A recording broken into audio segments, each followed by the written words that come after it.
आपको हाईवे पे कोई दिक्कत नहीं होने वाली। और ये गाड़ी मुझे लगता है कि हाईवे के लिए तो एकदम बेस्ट है। घर पहुंची भी नहीं था, इनफैक्ट रास्ते में ही था, थोड़ी दूर घर बाकी ही था।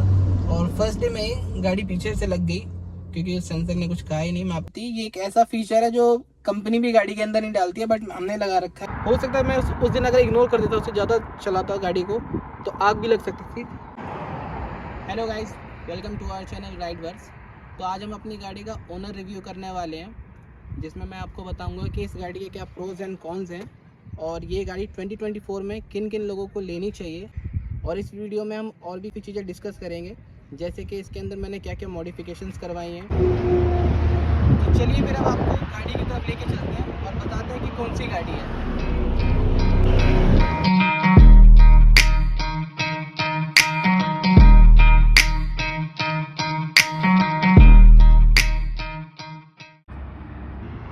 तो मैं जिस गाड़ी की बात कर रहा था वो है ये गाड़ी है, टाटा की पंच BS6 फेज़ 2 पेट्रोल, और ये इसका प्योर वेरिएंट है। इस गाड़ी को ओन करते हुए मुझे 7-8 महीने हो चुके हैं और मैंने इसे अप्रोक्स 7500 चला लिया है। तो मैं आपको इसमें बताने वाला हूँ कि ये किन लोगों को कंसिडर करनी चाहिए एज एन फर्स्ट कार। क्या क्या चीज़ें मुझे इसमें सही लगी है अब तक की, क्योंकि मैं इसे 7500 किलोमीटर चला चुका हूँ। इसके साथ अच्छा खासा एक्सपीरियंस हो चुका है और मेरे इस प्रोज एंड कॉन्स से वो लोग अच्छे ढंग से जज कर पाएंगे जिन लोगों को ये गाड़ी अभी लेनी है। 2024 में ये गाड़ी किन किन लोगों के लिए ज़्यादा बेस्ट रहेगी वो आपको ये वीडियो देख के पूरा समझ आ जाएगा। तो चलिए गाड़ी के अंदर चलते हैं और मैं आपको आगे की चीज़ें बताता हूँ।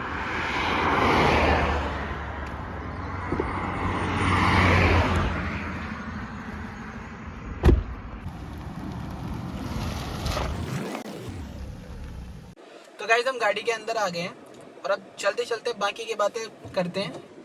किस वजह से आपको ये गाड़ी कंसिडर करनी चाहिए, कि जिन लोगों के लिए सेफ्टी मेन प्रायोरिटी है उन लोगों को इस गाड़ी को कंसिडर करना चाहिए। जैसा कि आपको पता है कि इसे 5 स्टार सेफ्टी रेटिंग मिली हुई है। और जो मुझे इस गाड़ी में सही लगता है वो मुझे इसका स्पेस बहुत सही लगता है।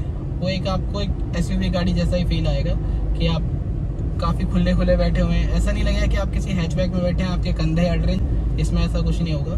इसमें आपको प्रॉपर स्पेस मिलेगा। आप 5 लोग बहुत इजीली बैठ सकते हैं। मैं पूरी फैमिली को ले जाता हूँ अपने साथ, पीछे 3 लेडीज़, आगे 2 जेंट्स और बच्चे भी आ जाते हैं, तो कोई दिक्कत नहीं होती इसका। और जो इसका बूट स्पेस है वो भी बहुत सही लगता है मुझे। इनफैक्ट आराम से मेरे 2-3 सूटकेस आ जाते हैं और बैग्स वगैरह भी बहुत ईजीली आ जाते हैं। इस पर अब तक मैं 2 ट्रिप कर चुका हूँ। एक मैंने बालाजी की करी थी, मेहंदीपुर बालाजी, और दूसरी मैं इसे हिमाचल लेके गया था। तो मुझे दोनों हाईवेज़ का इसके अच्छा खासा एक्सपीरियंस है। जब मैं इसे फ्लैट सड़कों पे चला रहा था बालाजी ले जाते टाइम, तो इसने मुझे अप्रोक्स 20 अबव ही माइलेज दी थी। मुझे कोई दिक्कत ऐसी फील नहीं हुई कि माइलेज कम दे रही है। हाँ, सिटी में थोड़ी कम देती है। सिटी में ऐसा लगता है कि आपको अगर बम्पर टू बम्पर ट्रैफिक है तो फिर ये 8 से ऊपर तो एवरेज देती ही नहीं है। मैं बात कर रहा हूँ गर्मी की। गर्मी में क्या है, AC ऑन रहेगा, आपका इंजन पे लोड पड़ता है। 3 सिलेंडर इंजन है, आपको पता है, 1200 सीसी। तो वो क्या है ना कि गाड़ी का वेट बहुत ज़्यादा है, जिस वजह से जैसे ही हम इसे शहरों में चलाते हैं बम्पर टू बम्पर ट्रैफिक में बहुत ही बेकार है। फिलहाल तो मेरा जो डेली का रन है वो थोड़ा बहुत अंदर गलियों वगैरह में रहता है, तो वहाँ थोड़ा ट्रैफिक रहता है, जैसे कॉलोनीज वगैरह से निकलते टाइम। लेकिन फिर उसके बाद करीब 15-20 किलोमीटर का ऑफिस जाते टाइम पे मुझे हाईवे मिलता है, तो उसमें मैनेज हो जाता है मेरा। तो मुझे ऐसा माइलेज से भी कोई दिक्कत ऐसा सच है नहीं। बाकी तो इसमें मारुति के जैसा तो आपको, मारुति या फिर और कोई हुंडई वगैरह उन गाड़ियों जैसा आपको इनिशियल पिकअप तो नहीं मिलने वाला है कि आपने एक्सीलेटर दबाया और गाड़ी सीधा उठ के रॉकेट के जैसा भाग रही है। ऐसा कुछ भी नहीं करने वाली है। ये गाड़ी उन लोगों के लिए है ही नहीं। ये गाड़ी है कि जो लोग फैमिली पर्पज से इस गाड़ी को लेना चाहते हैं कि गाड़ी सेफ हो, फैमिली आराम से सेफ कहीं भी जाए, आपको हाईवे पे कोई दिक्कत नहीं होने वाली। और ये गाड़ी मुझे लगता है कि हाईवे के लिए तो एकदम बेस्ट है। क्यों? क्योंकि इसमें अच्छा खासा आपको माइलेज मिल जा रहा है, सेफ्टी मिल जा रही है, और स्पेस अंदर के लिए भी और बूट के लिए वो भी बेस्ट है। इसमें आपको बोनट जो है वो बिल्कुल क्लियर विजिबल होता है, तो आपको ऐसा कुछ सड़क पे जज करते टाइम भी आपको कोई दिक्कत नहीं होती कि आपको कोई गली वगैरह में आप जज नहीं कर पा रहे। आपको प्रॉपर बोनट विजिबल होता है और आप आराम से भी कहीं से भी निकल सकते हैं। तो इसमें कोई वैसी ऐसा दिक्कत वाली बात है नहीं। आप कहीं भी आराम से ट्रैफिक से निकालो, उसे किसी भी जगह लेके जाओ। इस गाड़ी में इसका जो रियर सेंसर है, पार्किंग सेंसर, वो काम नहीं कर रहा था। तो जिस दिन हमने गाड़ी ली उस दिन मैंने चेक नहीं किया, बाकी सारी छोटी मोटी चीज़ चेक कर ली कि AC चल रहा है, बाकी चीज़ें जो एज नॉर्मल लोग करते हैं। लेकिन मैंने उस चीज़ का ध्यान नहीं दिया। जब मैं घर जा रहा था तो मुझे पता चला कि इसमें सेंसर काम नहीं कर रहा, क्योंकि गली आगे जाम थी और मुझे गाड़ी बैक करना था। अब बैक करते टाइम शीशे में तो पीछे खाली सड़क दिख रही है, बट नीचे की साइड एक बड़ा सा पत्थर था जो मुझे दिखा नहीं, और वो टायर के करीब था, तो मुझे ना साइड मिरर में दिखा और ना मुझे रियर मिरर में दिखा। बट मुझे लगा कि चलो ठीक है, अगर ऐसा कुछ भी है, अगर कुछ होगा भी तो भी सेंसर तो एटलीस्ट बोलेगा ही। पर प्रॉब्लम ये हुआ कि सेंसर ने कुछ ना टू की आवाज़ करी ना कुछ, सीधा एकदम से नई गाड़ी जैसी घर पहुंची भी नहीं था, इनफैक्ट रास्ते में ही था, थोड़ी दूर घर बाकी ही था, और फर्स्ट डे में ही गाड़ी पीछे से लग गई, क्योंकि सेंसर ने कुछ कहा ही नहीं। मैं आपको दिखाता हूँ कि क्या प्रॉब्लम हुई थी। चलिए मैं आपको दिखाता हूँ बाहर। तो मैं आपको दिखाता हूँ कि यहाँ पे गाड़ी में इस तरफ आप ये देखिए कि आप स्क्रैच देख पा रहे होंगे इस तरफ, और यहाँ पे ये फर्स्ट डे पे ही स्क्रैच लग गया था। और इसमें हुआ ये कि जब मैं गाड़ी को सर्विस सेंटर पे लेके गया तो उन्होंने काफ़ी चेक किया। उनके हिसाब से ये था कि सेंसर काम नहीं कर रहे होंगे, तो उन्होंने उसे चेक किया, उसमें भी कोई प्रॉब्लम नहीं थी। जो बीप का साउंड करता है उसमें भी कोई प्रॉब्लम नहीं थी, सब कुछ प्रॉपर्ली वर्क कर रहा था। क्योंकि सेंसर जैसे ही उन्होंने टच किया तो ये हीट हो रहा था, तो इट मीन्स ये वर्क कर रहा था। बट प्रॉब्लम कहाँ थी ये उन्हें भी नहीं पता, क्योंकि उनके लिए भी ये फर्स्ट टाइप का ही ऐसा कुछ प्रॉब्लम आया था, तो वो भी एकदम से जज नहीं कर पाए इसे। फिर 2-3 बार मैं इस गाड़ी को वहाँ पे लेके गया, तो उन्होंने सिस्टम वगैरह कनेक्ट करके उन्होंने 2-3 बार इसे डायग्नोस किया। मुझे गाड़ी करीब सर्विस सेंटर पर 4-5 बार ले जानी पड़ी, और एट लास्ट पे उन्हें ये पता चला कि इस गाड़ी का जो ECM है वो ख़राब है। तो फिर उसके बाद उन्होंने उस गाड़ी को 4-5 दिन के अंदर में वो ECM मंगा दिया, और उसे कनेक्ट करने के बाद फिर सारी चीज़ें प्रॉपर वर्क करने लग गई। तो गाड़ी लेने के बाद ये एक पहली प्रॉब्लम थी, जो कि मेजर प्रॉब्लम थी, मुझे आई थी। और इसमें ECM हालांकि उन्होंने वारंटी में थी, तो 2-4 दिन में ही नया मंगा के उन्होंने सेट कर दिया। और मैंने उनसे कॉस्ट पूछी कि अगर ये बाई चांस इन फ्यूचर कभी दोबारा ख़राब हो तो ये कितने की पड़ेगी, तो उन्होंने बताया कि 13-14 हज़ार के अप्रॉक्स का ये पार्ट है ECM जो इसका है। फिर नेक्स्ट ये था कि कुछ दिनों बाद इस गाड़ी को बैक करते टाइम पे जैसे मैं रिवर्स का गियर लगा रहा हूँ, तो इस गाड़ी में कुछ साउंड नहीं आ रही, ना रियर कैमरा चल रहा है, मतलब कुछ हो ही नहीं रहा था, ना लाइट जल रही थी इसकी पीछे वाली रियर वाली। तो फिर मुझे लगा कि अब ये एक नई प्रॉब्लम आ गई है। फिर मैं सर्विस सेंटर पे लेके गया, तो उन्होंने बताया कि एक छोटा सा स्विच है, जो उन्होंने 5 मिनट के अंदर में चेंज कर दिया था। तो फिर सारी चीज़ें वर्क करने लग गई। तो ये जो 2 प्रॉब्लम्स थी जो मुझे लेने के बाद अब तक में आई है, हालांकि इसके बाद मैंने कोई और प्रॉब्लम फेस नहीं करी, सब कुछ प्रॉपर चल रहा है। तो अब हम बात कर लेते हैं इस गाड़ी के कुछ नेगेटिव पॉइंट्स। तो जो सबसे बड़ा मेन प्रॉब्लम मुझे लगता है इसका, वो मुझे लगता है ये हैंड ब्रेक। ये जो हैंड ब्रेक है ये प्रॉपर ढंग से काम नहीं करता। अगर आप मान लीजिए आप किसी स्लोप पर हैं, मान लीजिए आप मॉल के पार्किंग से बाहर निकल रहे हैं, तो उसमें क्या है कि जब गाड़ी आपकी फुल है, अंदर सारे लोग अच्छे से बैठे हुए हैं, बूट में सामान भी है, तो आपके अंदर ये कॉन्फिडेंस नहीं है कि आप उस गाड़ी को स्लोप पे रोक लें। क्योंकि आप अगर इसके भरोसे रोक रहे हैं तो फिर आप भूल जाइए कि पीछे वाली कोई गाड़ी अगर बच जाएगी, क्योंकि इस हैंड ब्रेक में उतनी पावर ही नहीं है कि ये पूरी की पूरी गाड़ी को उतना होल्ड कर सके उस स्लोप पे। और इसमें कोई हिल स्टॉप बटन भी नहीं आता कि आप हिल स्टॉप लगा के ऐसे रोक लो, कुछ ऐसा ऐसा कुछ भी नहीं है। तो ये एक मुझे बड़ी प्रॉब्लम लगती है।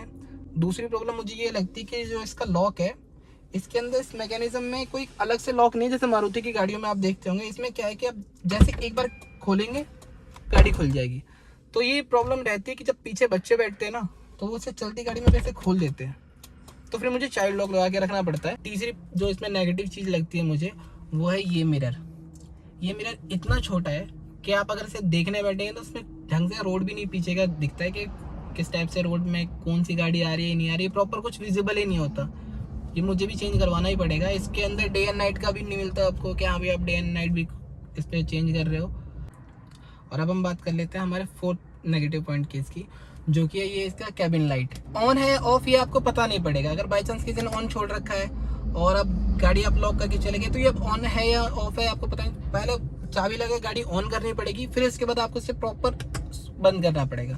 और जो इसकी लाइट है ये इतनी डिम है कि पूरे कैबिन में तो रात में आ भी नहीं पाती। ये सिर्फ इतना फ्रंट सीट तक थोड़ा बहुत रह जाता है। तो मुझे लगता है कि ये लाइट भी एक मेन प्रॉब्लम है।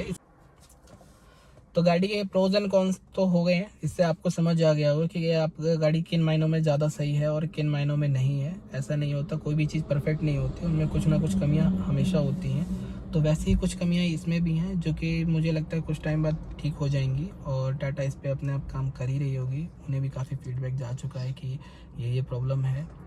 और ये ऐसा कोई इतने बड़े प्रॉब्लम्स भी नहीं है जिन्हें रेक्टिफाई ना किया जा सके। ये हैंड ब्रेक का काम भी हो सकता है, ये मिरर बड़ा लग सकता है, लाइट चेंज करवाई जा सकती है, तो ऐसी कोई दिक्कत नहीं है। और रिलायबिलिटी की अगर हम बात करें तो फ़िलहाल उसके बारे में तो मैं क्या ही बताऊँ। अभी तो इस गाड़ी को लिए 8-9 महीने हुए हैं, तो कोई ख़ास प्रॉब्लम आई नहीं है अब तक में। जो थे वो सॉल्व हो चुकी हैं स्टार्टिंग में। एक तो वो ECM वाला और दूसरा जो रिवर्स गियर का जो स्विच था उसका प्रॉब्लम। तो ये 2 प्रॉब्लम तो सॉर्ट आउट हो चुके थे। उसके बाद मुझे इसके अंदर अभी तक तो कोई प्रॉब्लम नहीं आई है और मेरी ड्राइविंग भी स्मूथ रहती है। मैं इसे रफ़ चलाता भी नहीं हूँ उस तरीके से कि इसके अंदर कुछ टूट फूट हो या फिर कुछ दिक्कत आ जाए एकदम से, तो ऐसा भी कुछ नहीं होता। तो अब हम बात करते हैं अपनी गाड़ी में लेने के बाद हमने इसमें क्या क्या एक्सेसरीज लगवाई थी और उनके क्या क्या प्राइसेस हैं। तो चलिए आपको दिखाते हैं। तो गाइस अब हम एक्सेसरीज की बात कर लेते हैं जो हमें एक्सेसरीज में लगानी पड़ी। तो कुछ एक्सेसरीज हमने शोरूम से ही लगवाई थी, जैसा कि मैं आपको दिखा देता हूँ। रियर में हमने ये स्पॉयलर लगवाया था। ये स्पॉयलर हमें 5,500 रुपये का पड़ा था। ये हमने शोरूम से ही लिया था और शोरूम से हमने 2-3 चीज़ें और लगवाई, जैसे कि आप ये कंप्लीट देख सकते हैं बैक साइड में ये, और आगे भी हमने लगाया, वो मैं आपको अभी दिखा देता हूँ। देख सकते हैं ये रेन वाइजर, ये भी हमने शोरूम से ही लगवाई थी। ये व्हील कैप भी हमने शोरूम से लगवाया था। अभी आप ध्यान दे सकते हैं तो इसमें आप देखेंगे ये कार्बन फाइबर है, ये इस व्हील कैप में नहीं आता है। ये मैंने इसमें अलग से स्टिकरिंग की थी। अब मैं दिखाता हूँ आपको कि मुझे आफ्टर मार्केट इसमें क्या क्या लगवाना पड़ा, क्योंकि ये इसमें कोई म्यूजिक सिस्टम वगैरह ऐसा कुछ भी नहीं आता। तो ये सारी चीज़ें हमने बाहर से ही लगवाई थी। अब अंदर मैं आपको दिखाता हूँ।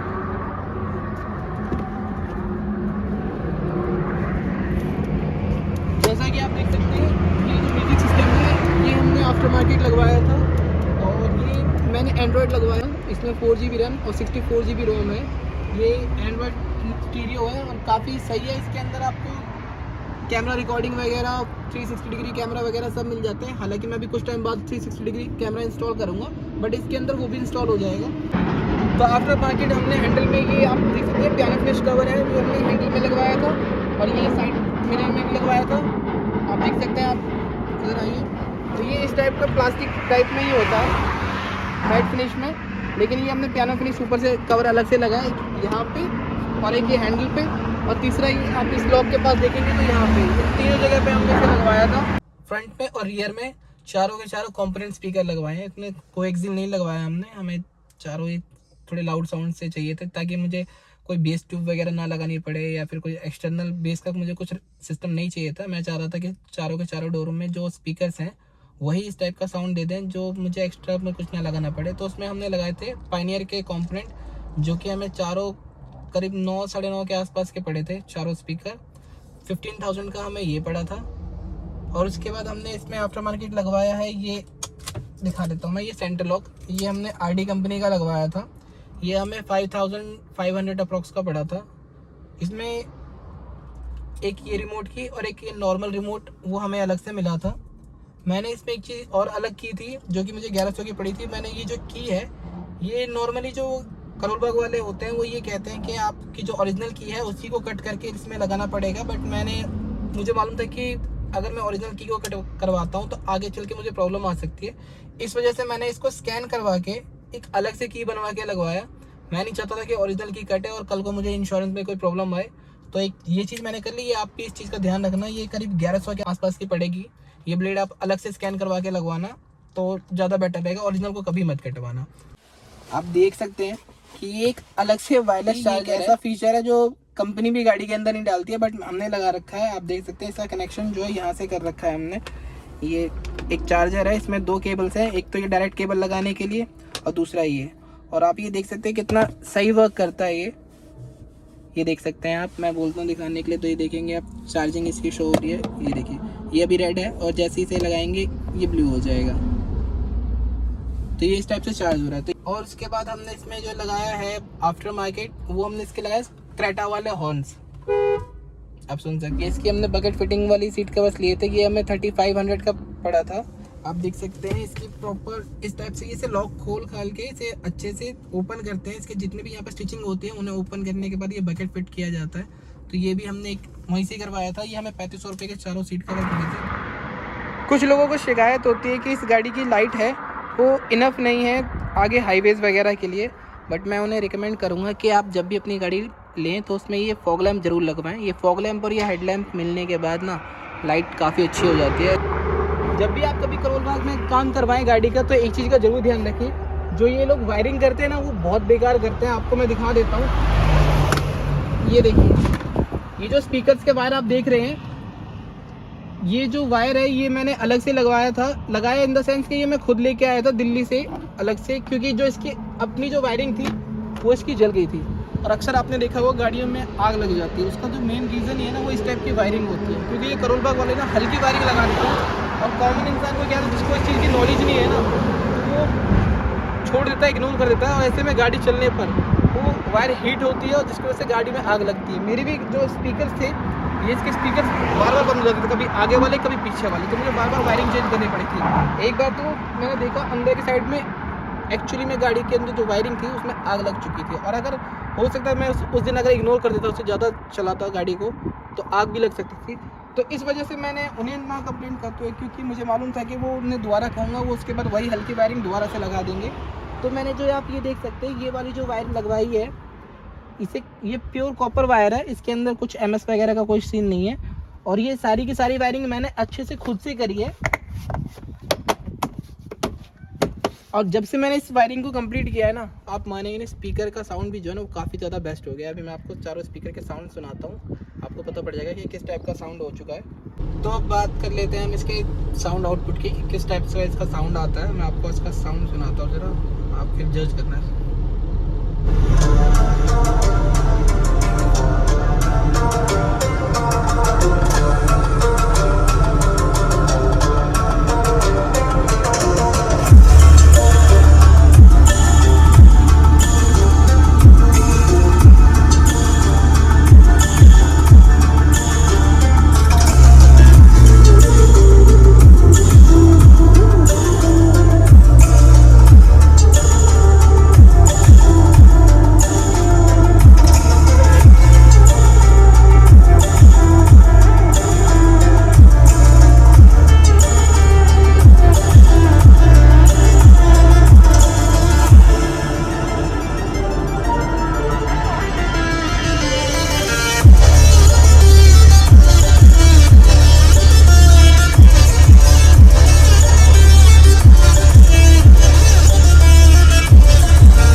आपको वीडियो कैसी लगी कमेंट में ज़रूर बताएं, और इसका म्यूज़िक का आउटपुट कैसा लगा आपको। मेरे अकॉर्डिंग तो ये काफ़ी सेटिस्फैक्ट्री है, मुझे जितना चाहिए। मुझे ज़्यादा एक्स्ट्रा बेस नहीं पसंद है।